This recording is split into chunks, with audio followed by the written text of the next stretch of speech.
Welcome to NOAA Live Alaska. My name is Story Oates, and I'm going to be moderating today's webinar.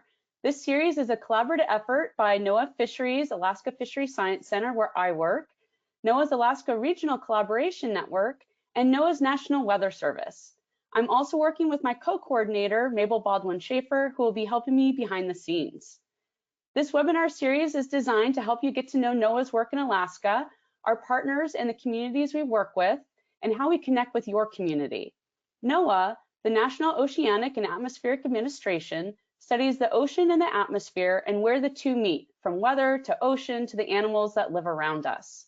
This school year, we're presenting monthly webinars that feature NOAA science and collaborations with partners across Alaska. We are aiming to present perspectives from the communities we work with, as well as research conducted by established scientists and students. Today, we're introducing you to Brian Thomas, who is the station chief at Barrow Atmospheric Baseline Observatory in Utqiagvik, Alaska, one of the 4 global monitoring laboratories that NOAA operates and maintains around the world.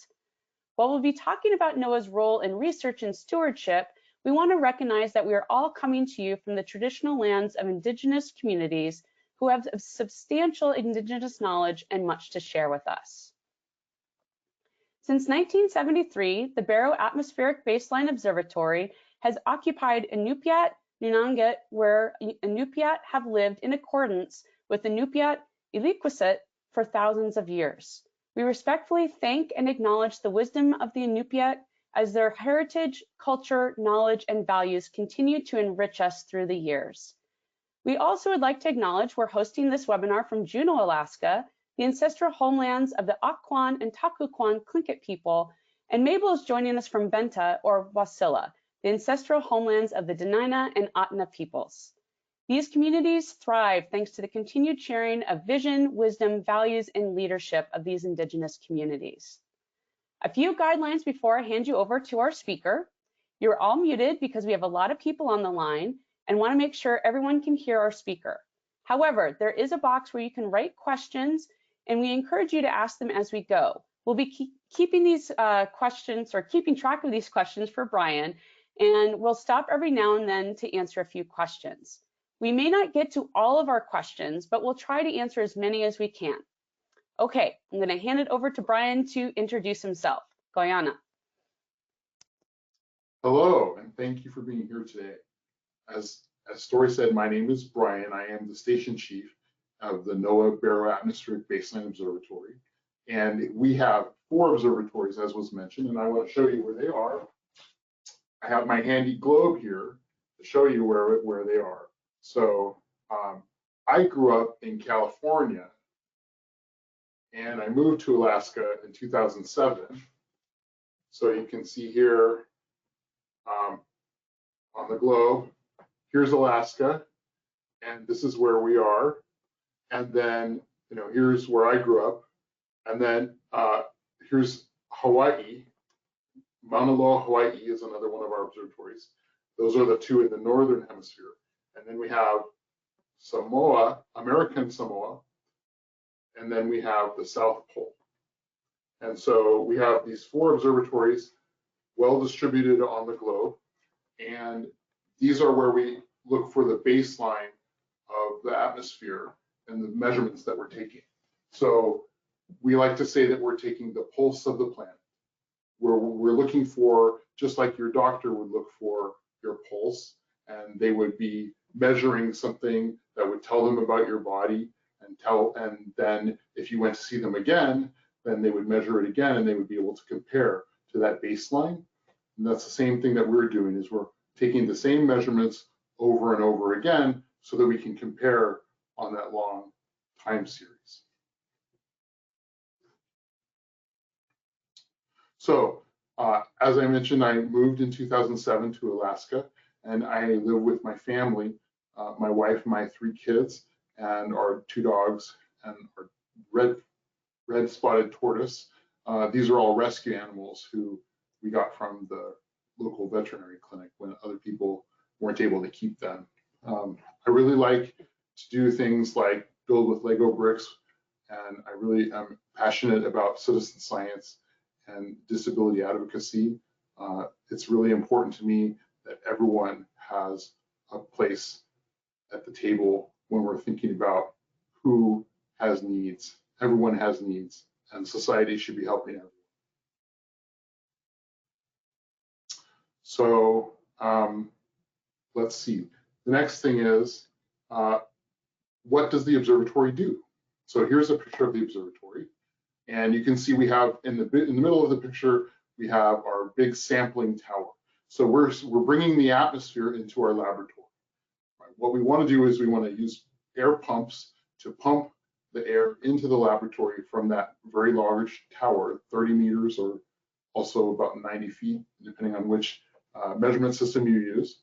And so way up there at the top, where there's nice airflow, pretty much from the direction that we're looking, right off the ocean, the Arctic Ocean has this really nice airflow circulation. And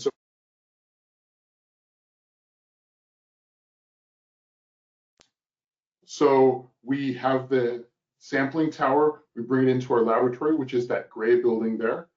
And inside that gray building is where we have all of our laboratory instruments, all of our measurements happen inside there. And we'll take you on a tour of that here in just a moment. We chose this location because of the wind direction. We chose it because we want that wind to almost always come off of the Arctic Ocean from that easterly direction so that we can really understand what the background levels of the things that we're measuring are. We don't want to have a lot of local sources of pollution where, for example, we don't want to have a power plant upwind of us because we don't want to have the emissions from that power plant that would wash out any of the global average that we're trying to make. So that's why we chose this location. Really steady wind, nice strong wind almost all the time. About 80% of the year, we get eastern winds. So what do we do? So we sample the wind and we sample for things like greenhouse gases. And you know about the greenhouse effect is about when the sun warms the earth, and that warmth from the earth comes back off of the earth and it gets trapped in the atmosphere as more and more greenhouse gases are added to the atmosphere. So if you have a blanket and you put your blanket on, you start getting warm underneath your blanket, right? And so that's the same thing as a greenhouse gas. As the greenhouse gases are going into the atmosphere, they're making this blanket thicker and thicker and making us warmer and warmer. Another thing that we do is we monitor the particles in the atmosphere. So the particles, those tiny particles or aerosols, they can cause more energy to be absorbed in the atmosphere, just like greenhouse gases. And then they also can become places where chemistry can happen, or they can be parts of a chemical reaction. And also when they land on a surface, if they're darker, then they can cause, for example, the snow that they land on to melt faster. So we monitor those particles, and then we monitor ozone depleting chemicals. Ozone way up high where the jets fly is good for us because it keeps the ultraviolet from the sun from getting to the surface. But ozone down low it would be considered a pollutant. It would be more involved in chemical reactions. And so we monitor it all the way through the atmosphere. And we care about it for its good effects way up high and also for its not so good effects down low. We want to know where it is all through the atmosphere. So we're monitoring for that. And then we also, you'll see in this picture, we have those two white balls. Inside those domes are satellite antennas. So we have pictures from satellites and other sensory input from satellites that tell us about the Earth system and goes to scientists all over the world. Okay, so now I think is questions. So you see in this we have the two buildings. In the other picture you saw just our new building. That's the big gray building, and you see over here on this picture that's our smaller yellow building that we had for 40-something years. So we now have twice as much science space in their new building. I'm really looking forward to your questions. All right. So with that, everyone, if you do have questions for Brian, please, you can just type them into the question box. And Brian, we had a little hiccup here with the start of the broadcast. So maybe if you could just quickly, while we're waiting for everyone to type in their questions, maybe just talk a little bit about, again, when you got to Utqiagvik and maybe just why you're so excited about working on climate science. That would be great while we're waiting for everyone to get those questions in. Sure. So I moved to Alaska, to Utqiagvik in 2007, and I've been living here since. I have a background in computer science, in computers, in information technology, and also in science. And so I get the opportunity now to put those things together in terms of gathering data and processing data, and also the fundamental science of the atmosphere. So it's super exciting. One of the other things that I really like about living here is that it's a really nice small town. There's 5,000 people who live in this town, and I know a lot of them, and they know me, and I really appreciate that, and that's exciting for me to be able to raise my family in this environment as well is really cool, because it's not for everyone, because it does get dark and cold, but if you have a good community and you have good things to do and feel like you're contributing, then it's a good place to live. Great. And so with that, actually, in this picture, we can see, it looks like you can see the town in behind. So could you talk a little bit about, why Utqiagvik was selected again? So there was another question, and really, why are you so far away from town? Yeah. Why aren't you right in town?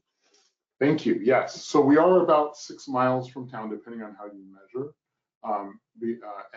And the reason that we want to be far out of town is because we want to avoid having those local sources of, for example, greenhouse gases. We want to measure the background levels of those gases. So we want well-mixed air right off the ocean where there haven't been, for example, burning of fossil fuels that would be right next to us, that would then cause our measurements to not reflect the background levels. So when we do get wind off of the town, or then we would flag that as not representative of the background data. But the closer that we are to town, the less likely we are to get that nice wind off the ocean. So that's why we want to be farther away. And yes, you do see town in the background of that picture.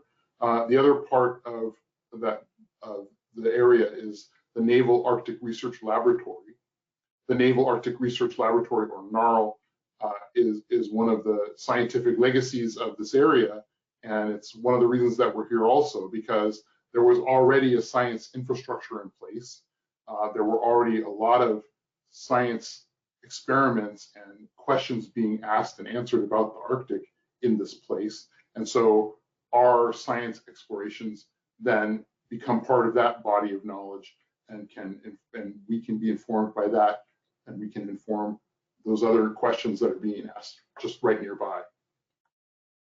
Great. Just south of us is the Barrow Environmental Observatory. That's a really important thing, because not only does it give us a buffer, again, from any pollution sources that might be in town, because it's a place where only science can happen, and there's not going to be lots of buildings and burning things. It's a place that's reserved for science. And also because there's a lot of science happens there, things that we don't do, things that have to do with looking at the tundra or looking at the animals. Those are really important science questions too, and they complement what we do. And by being close by, it's like having it all in one place. Great. So we've got a lot of questions now coming in, Brian. Get ready. Great. I love questions. Okay, so we've got a couple questions about how fun is science and how fun is your job? Well, what's interesting is that a lot of times when I think about my job, I think about how for the last 50 years we've been measuring these quantities of these things, and we want to do the same thing over and over. And our job is to make sure that the instruments keep running, and that measurements we make today can be traced all the way back to the measurements that were made in 1973. And so if you look at it that way, you could think, wow, that's pretty boring, not very much innovation going on there. But really, every day is a new day, because troubleshooting is one of the things that I really like to do. And in order to do troubleshooting, right, when something isn't going right, when you see something that's not the way that you want it to be, you need to understand what the system is, so you can figure out which part of the system you need to focus in on and fix, right?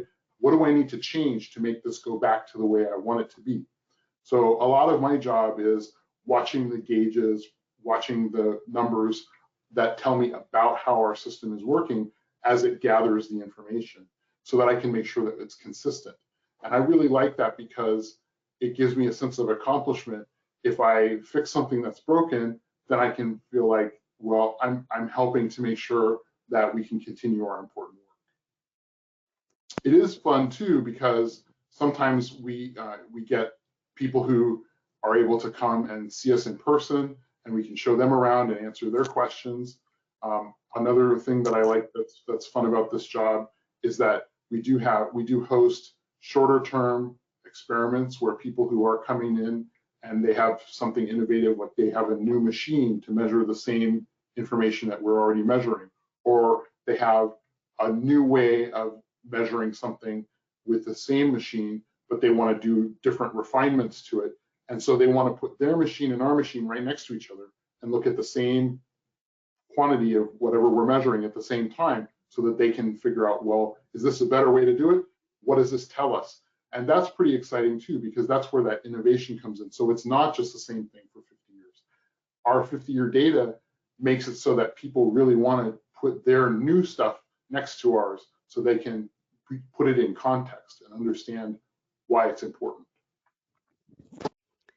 Great. And we've got some questions about the photograph. So people are taking a look at the old lab and the new lab. And so there's a question about, why do you have elevated walkways? And also, what are those yellow posts sticking out of the ground?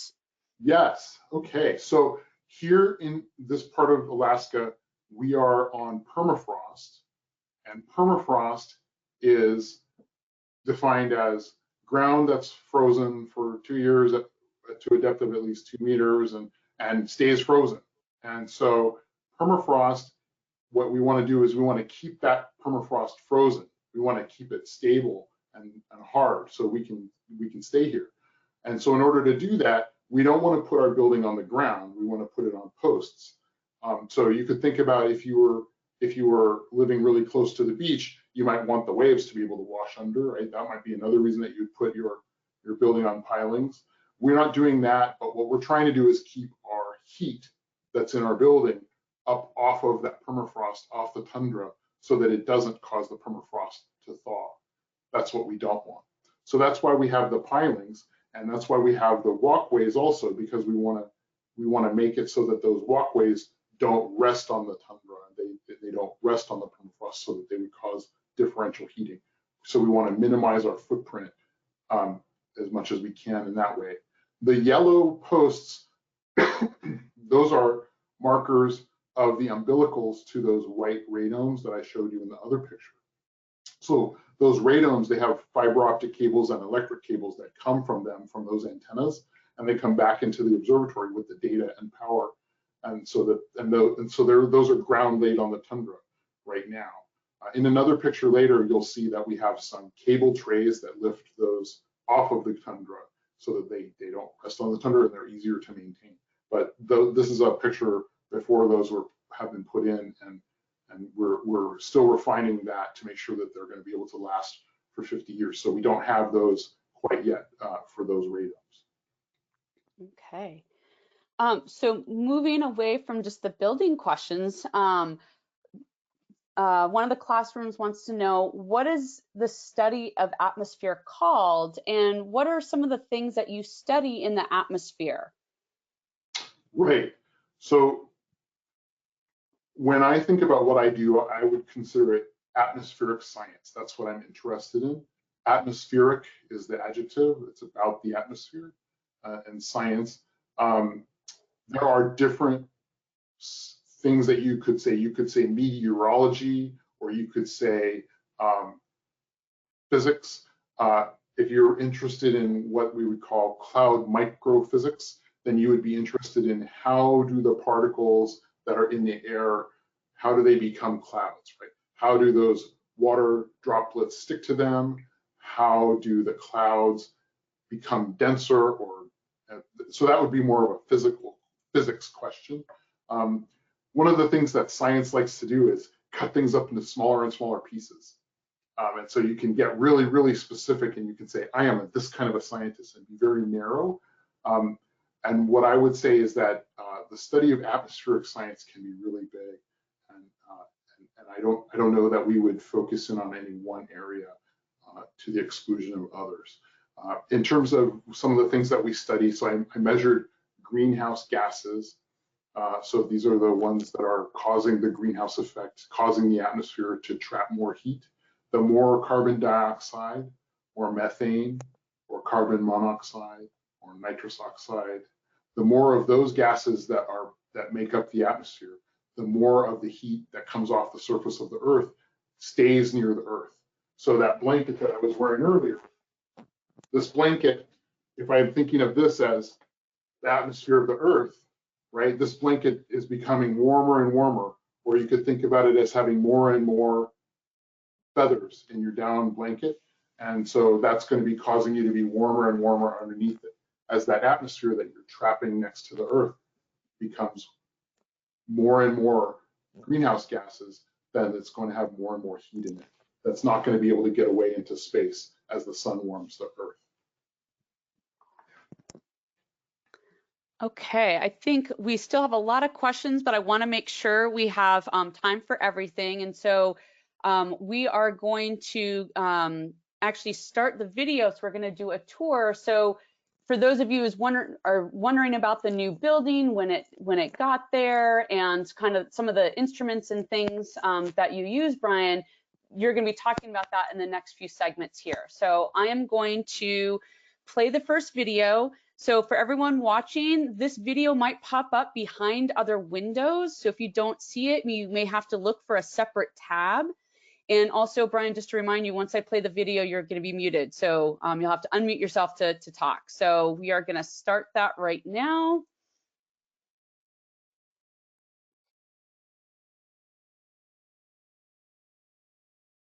Okay, so here you're looking at the ground view, and we're walking toward the front door of the observatory. You see our NOAA logo. You see we have a garage where we can put our trucks, and we have a skid steer, which helps us with snow removal, small kind of a loader.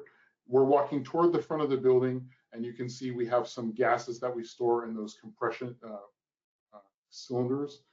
So we have a big reservoir of gases that we can use. Here you can see that we have our safety harness. When we go onto our tower, we can walk up the tower, but we always have to have our safety harness on to make sure we're clipped in. Here is part of the building called the Kanichuk. That's the Inupiaq word. And this is where we leave the outside. We get the proper clothing on if we're going to go outside. We get the proper clothing on if we're going to go inside. And now here we're going inside to the building. So when we go in, this is our common area. We have kind of a museum where we have some things that we used to do. Back before we had global positioning satellites, we needed to know where we were in time and space, and we needed to use the sun to do that. So we would focus on the sun with our instruments to tell us what the elevation of the sun was in the sky, to tell us what time it was, and things like that. We also have some older pictures. You see there's a picture of the Northern Lights and a picture of the old yellow observatory. We have some results from our experiments in those graphs. There's a nice break room, and we have a flush toilet for the first time in 40-something years. We didn't have a flush toilet before. So that's really nice that we have the truck can come all the way here to pump out our tank when the tank is full, and we can get water and it goes into a different tank so we can flush our toilet. So now we're going to go into our lab in the next segment.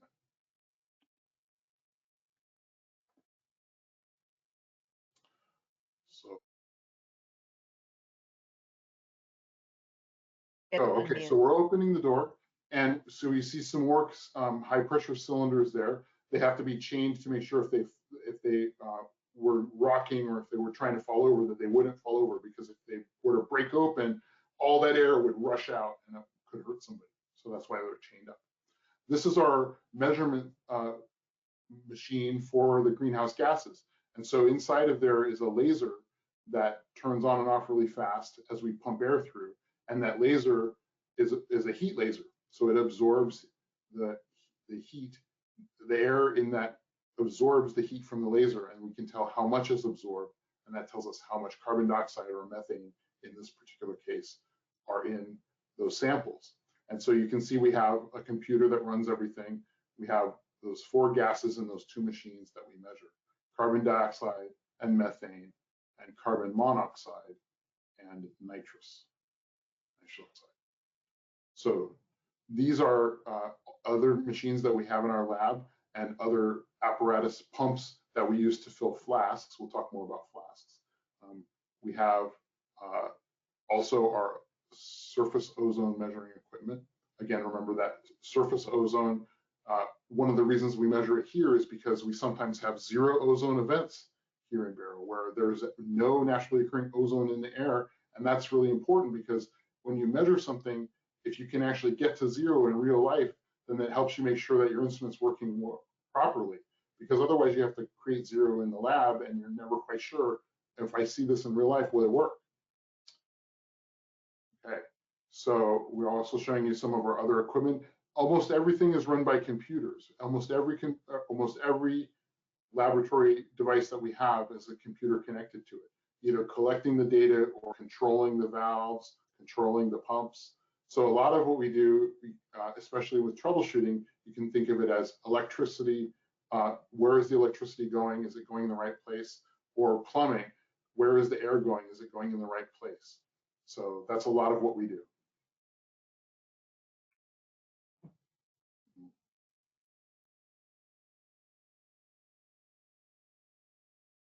Okay, so when we go into this back room, this is our Dobson lab. Dobson is the name of the person who came up with how to measure the ozone in the atmosphere from the surface. And this is the Dobson spectrophotometer. This part of the building was purpose-built for this instrument to make sure that we could see the southern sky through those windows.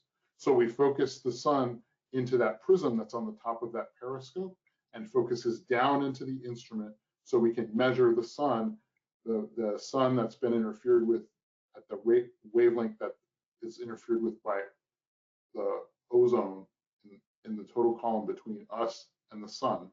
So those big metal windows, they have a heated frame so we can always open them so they don't freeze shut. And then you can see our flask storage. So we take flasks once a week, and those flasks are like this. As an example of a flask. We fill this with air, and then we can send this back to the laboratory in Colorado at our headquarters. And this can be analyzed against the air that we're constantly sampling to make sure that it's the same. Because if it's not, then it tells us there's something wrong with our instrument that we need to fix. And then there also, these flasks can be sent from all over the world to our headquarters, and we can compare and see, make sure we have a whole picture of the whole atmosphere. Because if we only measure in one place, we don't know what's happening in the whole atmosphere. We can guess because we're in a place where we get a really good mixed air mass, and we can guess that we're getting the baseline. But the more measurements we have, the better off we are to make sure that that's really true. So now I'm going to show you, here's a picture of me with the older flask. So this flask, this has the screw top valves. So I can open this and I can put some air in it and I can close it again. And then I can take it to my laboratory and I can put it on the analyzer and I can open it a little bit and I can get a little bit of air out and I can close it again and analyze that air. I can take it down the street to a different machine by a different laboratory that's looking at the same thing, and I can open it again and I can get a little bit more air out, and that, so we can compare our results, right? So this is a really important thing, that we can compare results with different laboratories because we can open and close this flask multiple times. The one in the picture that you're seeing, that's an older way of doing samples where you have pretty much you have one try to make the analysis, because those samples are at ambient pressure when you take them. So the air rushes in because that flask has been evacuated in the lab. So there's a pump that pumps out the air and pumps out everything inside that flask, just like your vacuum cleaner sucks it out, right? So you have a vacuum inside of this round flask that is on the picture. And that vacuum, when you open the flask valve, that vacuum will then fill with the outside air. But the thing is that once you close that valve, then you only have one chance to open it, and you have to measure it at that time. So this is the new way of doing things, but guess what? We still do both of them. We still do them because that way we can connect the measurements from way back in 1958 all the way till today, because we can make sure that this measurement and that measurement match, and that everything is still working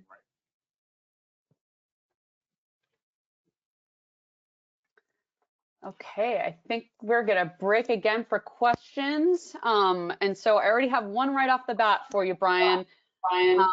Jasper's asking, do you detect instances where regional events impacts atmospheric measurements? So, for example, wildfires in Russia or volcanic eruption, and kind of a second question there is, how does everything get up into the atmosphere? Where does it come from? Is it just from like events like this, or does it happen over time? Great. There's a lot of pieces to that question. So thank you for asking those questions. So one of the things that I heard in that question is, do we see regional or local effects in what we measure? And an example of that is, yes, we do, and in our measurement of carbon dioxide, for example. So one of the things we measure out of these flasks is carbon dioxide. Carbon dioxide comes out of, for example, when we breathe, we exhale carbon dioxide. When we have plants, those plants, they will take in carbon dioxide as part of their photosynthesis. When they make energy from the sun, they use carbon dioxide to do that. So one of the things that we notice in our carbon dioxide measurement is that there are a lot more plants in the northern hemisphere. If you look down from the North Pole, you're looking down on the globe from the North Pole, and you see all that land and all those plants on that land. And then if you look at the southern hemisphere, you don't see as many places where plants grow, do you? And so that photosynthesis that those plants are doing, we see that in our carbon dioxide measurement. We see that during the growing season, when there's lots of plants and they're making lots of energy and they're taking carbon dioxide out of the atmosphere, we see that there's less carbon dioxide in the atmosphere for us to measure.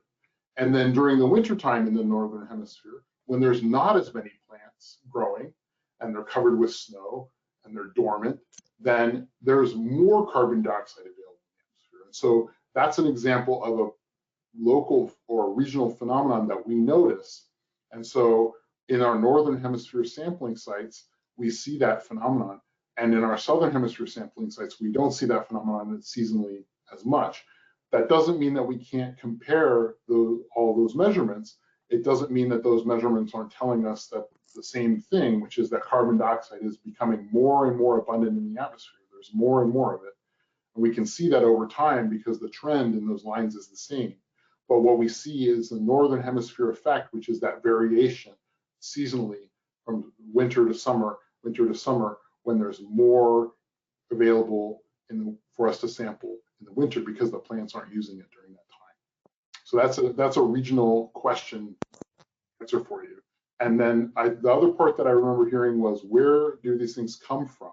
So greenhouse gases, for example, the main source of greenhouse gases is the burning of fossil fuel, like natural gas or oil, right? When those things are burned, they create carbon dioxide and water if they burn completely clean. And now what else happens is that when you have natural gas, well, that's a lot of natural gas, almost all of it is methane. That's the chemical name for it. So you can have methane that's just coming out of the ground around here because there are natural methane seeps. That's why we're here. It's because of all the oil and all the natural gas that's right here on the North Slope of Alaska. And some of it is close enough to the surface to be just coming out. And other times where the methane is coming from, it would be from the pumping wells where the oil is coming out and the natural gas might be coming out also, or during the transport of methane, natural gas, there might be methane that's coming out of the transport system. So there are places where methane is coming out naturally. And then another place that methane comes from is from agriculture, from livestock, because livestock, when they're eating, part of what they do is they create methane as a byproduct of that, using that food for energy. And so that methane also goes into the atmosphere, for example. And so we see what we're looking for is the global background level of those gases. And we do see that that's increasing globally, but we do also see regional influences. One of the reasons that we want to be here is because we want to be able to say, even in the Arctic, even when we're far away from a lot of the big cities and a lot of the influences that we might have on our measurements, we still see this phenomenon of these greenhouse gases becoming more and more abundant in the atmosphere. So I think I addressed at least two parts of that question. There might have been something else. I might have to be reminded what else you were asking. I think you got it, Brian. Thank you. We have another question about the weather balloons. And how often do you release those? Do you release a lot every day? And do those balloons, are they different from, say, other places in the world because we have such cold temperatures at the observatory? That's a great question. So we here, personally, we do not launch the weather balloons. Those are launched by our partners, and they're actually launched by a robot. So there's a robot that has a bunch of those balloons and the payloads in it, and then those balloons are filled with hydrogen, and then they're released. And so the answer about do they react differently because it's cold here? So when the balloon is going up in the atmosphere, it's naturally going to be going from a place where it's warmer to a place where it's colder. So the balloon is designed to work in cold temperatures, just like in warm temperatures. It has that tolerance. So we don't have a problem with balloons not working here. They work okay. And the way that it works is that the balloon goes up and it has its payload attached. It has a little radio device, and it's sending that information back to the surface for the whole time that it's in flight. And then when the balloon pops at altitude, then the transmission stops when the batteries die. So you have just that period where the balloon is going up, and that's measuring all through that place where the balloon is traveling, how those measurements are changing. Great, thank you.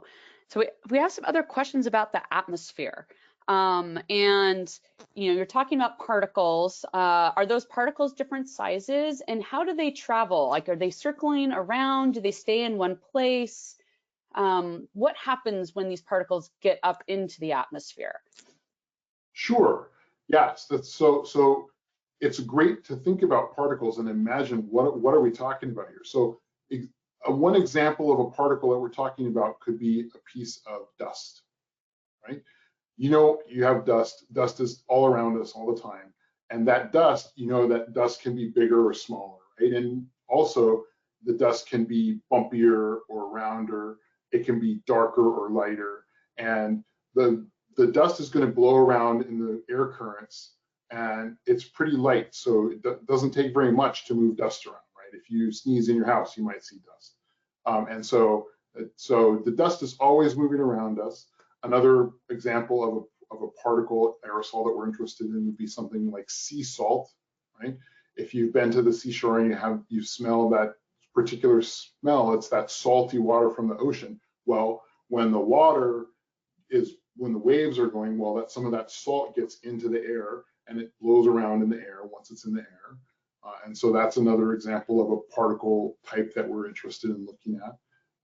Ice particles are also in the air nearby here because of, as mentioned before, it gets cold here. So we can have ice particles that are small enough that they stay aloft, right? There might be ice clouds or ice fog. There might be ice particles in the atmosphere that are moving around, and that's causing the temperature to be different in that particular place. And then the chemistry, the interactions between the parts of the atmosphere that can happen because of the ice are different. I mentioned before that you might have a particle that might become the middle of a raindrop. It might become the nucleus of a raindrop because the water molecules will stick to it and then it will fall. And the same kind of thing can happen with other things besides water. You can have this particle that can get other things stuck to it. And then there can be chemical reactions that happen on that particle. And if that particle is darker, if it's black, for example, because it's a piece of soot that came out of someone's fireplace, then that very dark particle, while it's floating around in the atmosphere, can get sunlight that's caused it to heat up. Then all that energy that's in that particle, then when those things stick to it, then it can have that energy to make that chemical reaction to change what's going on in the atmosphere. So we want to know about those particles and how many of them are big and how many of them are small, and how many of them are bumpy and what are they made of, because that helps us understand what's going on in the atmosphere. Okay. Again, just to be mindful of time, we have a lot more questions, but I want to make sure that we also get to see the outside of the observatory. I know there's been some questions about, wind direction and how you're sampling. So we will now look at those outside sensors. Great. Yes. And thank you so much for all your great questions. I'm excited to answer them as many as I can. What you're seeing circled here, I mentioned before, we have our intake tower. So we have tubes that come from the very top of that tower and they come all the way down and across the tundra on that cable tray that I mentioned, across into the building. And then there are pumps that are bringing that air in. They're sucking that air in to our instruments, and then we can measure. And because we know how fast the pumps are running and how much they can move at any measure of time, that we know how much air we have. And it's important to know how much air you have, because then when you're measuring how much of that air is carbon dioxide, then you have an idea of the measurement of carbon dioxide. If you didn't know how much air you were bringing in, then you would have a number, but you wouldn't know what it meant. So we need to know, how are the pumps running? How fast are they running? How much air are they moving every minute? So that's one of the things I told you earlier that I really need to keep track of. And then the other circle is on the top of the building. So I mentioned that we have the roof deck, and you can see there's those things on the roof deck. One of the things that we're measuring is what energy is available in the atmosphere for chemistry, right? What's happening is happening because of that chemistry I was just describing, where the different molecules are making new compounds in the atmosphere. And the sun's energy is causing that to happen. That's what's available to make that work happen, those molecules going together. So we need to know, well, how much sunlight is there and where is it? So we have measurements of sunlight that come directly into our instrument. Then we have measurements of sunlight that's bouncing around in the atmosphere, right? Because not all the light comes directly from the sun. It comes into the atmosphere and then it bounces around, and that's what you see when you see dark clouds and light clouds, or for example, or you see different colors in the sky, as you see that light has been filtered or it's been absorbed and reflected differently. So we're measuring how much is bouncing around. And then also we're measuring how much is reflected back from the surface of the Earth. So we need to know how much is coming back, because then that light is available in the atmosphere as well.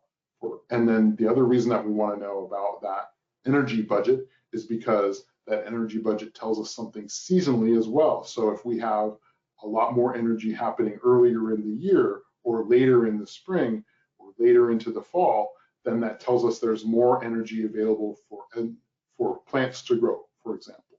And we're seeing that where the growing season is getting longer because there's more energy available. and more warmth available for those plants to grow longer into the year. All right, I am gonna start playing the videos here. So just remember, it might pop up behind the screen, and Brian, you'll have to unmute yourself again. Okay, so now we're gonna go outside and we're gonna see outside of the observatory. So we're going through that big metal door that has that heated door frame for the same reason that the windows are heated, so that they're never frozen shut. We're gonna see, there's our sampling tower. You can see the cable tray a little bit more there too, where the cables and air hoses come. There's our pumps I was talking about. Those pumps are in a special separate room, so we don't have to listen to them all the time, right? They're pretty loud. They're running all the time, just like it sounds like your car engine or something. It's really loud. And we're making sure that we know how much air is moving through. And we also want to know, is it super hot in there? Because if it's super hot in there, then we need to do something to move more air through the pump room to make sure that the pumps don't overheat. So there's another picture of those radomes I showed before, where inside of there are the satellite antennas. Those radomes keep the snow and the wind off of the radomes, but it lets the radio energy from the satellite get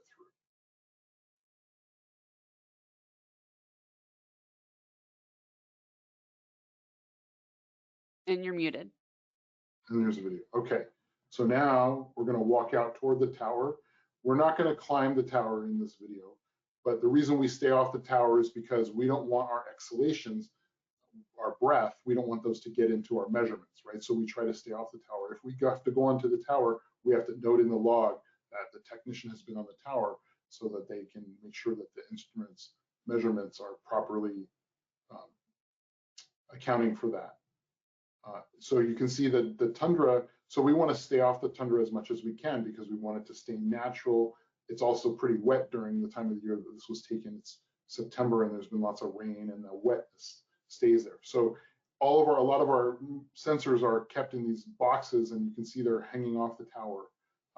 That's to make sure that they're a little bit away from the tower, because what we want is that nice wind. If we're measuring the wind direction, we don't want it to be perturbed by the side of the building or the side of the tower. So we want to have it also stand off that tower.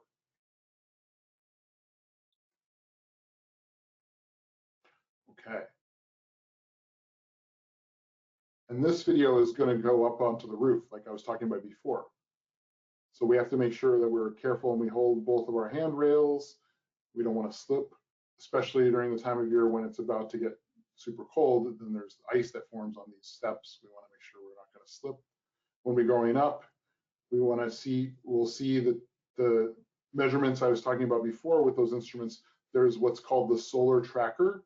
The solar tracker knows what time it is and it knows where the sun should be in the sky during that time. So it's going to point those instruments at the sun and it's going to move. There's a motor inside. It's going to move across. So it's pointing those instruments across the southern sky as the sun rises and sets in the southern sky.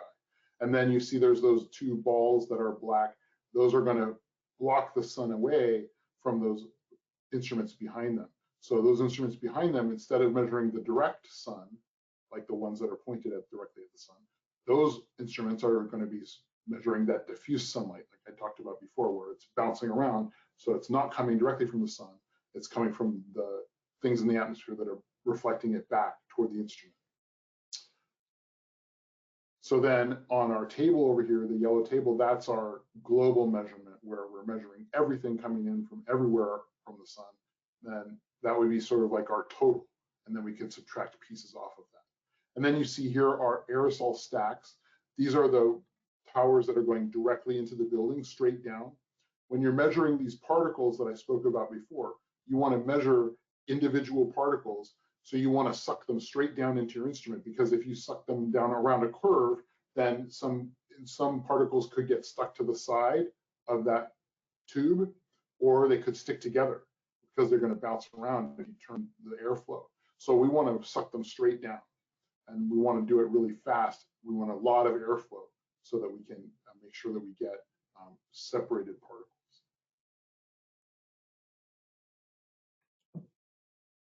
And now this is where I was talking about how the reflection from the surface, the sunlight that comes back from the surface, when it's snowing, right, or when there's snow on the ground, there's a lot reflected light from the surface, right? That all that white light that comes off the snow is all that sunlight going back into the atmosphere, and it's available then for chemistry to happen in the atmosphere. So we want to measure that by having these instruments that are the same as the ones on the roof, pointing down to see what's coming back from the surface. So during a time like this, in September when I took this video, it's darker on the surface, right? So there's more light that's being absorbed. It's more light available there for the plants to use. And during the wintertime when it's snowing on the ground or icy on the ground, then it's more of it's going back into the atmosphere.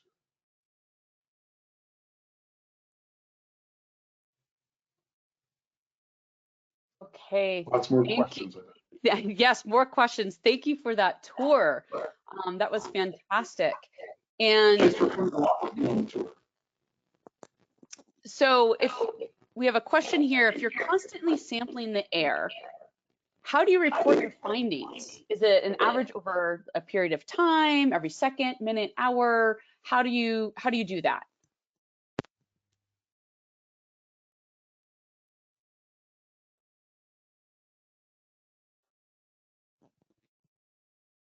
Oh, and it looks like you're muted. Uh-oh.